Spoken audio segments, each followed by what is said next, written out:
Bears hosting the Falcons, and the Bears are 2.5-point favorites. The over-under is at 37.5 points. The Falcons are plus 128 on the money line, and the Bears are minus 154. Now, these are the overnight odds. They're going to change the closer we get to kickoff tomorrow. Now, this game is a tad bit more interesting. There's a lot of very interesting matchups for tomorrow, and this one is more so for draft seeding. As of right now, the Bears, for their own pick, own the number 9 seed for drafting, and the Falcons have the number 10 pick. Obviously, if the Bears beat the Falcons, they flip-flop each other. The Bears are guaranteed the number 1 as long as Carolina keeps losing, which seems to be happening, but we shall see. Now, if I was the Bears and you do end up with that number 1 pick, do not draft Caleb Williams. Draft Marvin Harrison Jr.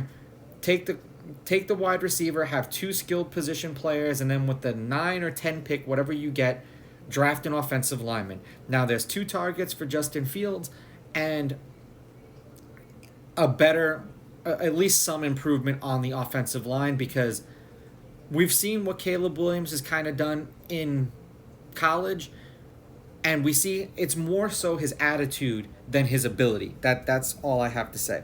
Head-to-head, the Falcons are 4-3. The underdog is 5-2 against the spread. The underdog is 4-3 on the money line. The over is hitting their last 2. The under is 4-3. The over at 37.5 is 6-1, and the home team is 4-3. Now, the last time they played each other was last year, November 20th, and the Falcons won that game 27-24 at home. The Falcons are 4-6 in their last 10, 4-6 against the spread, and the under is 6-4 in their last 10.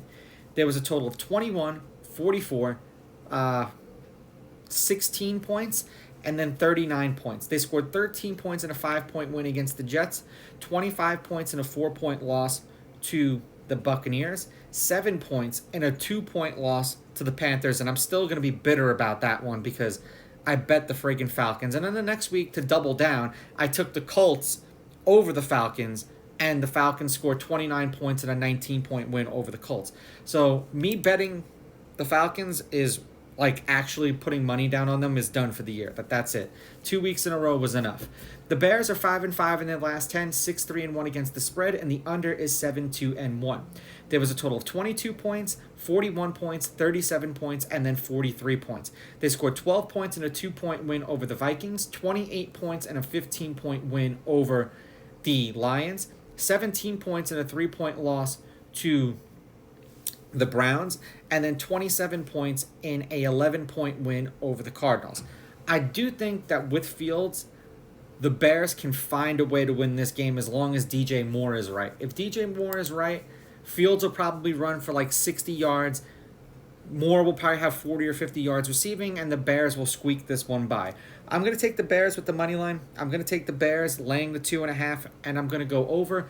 Even if it comes down to a field goal, you don't lose. These are just my picks. If you disagree, please go with your gut, and please bet responsibly.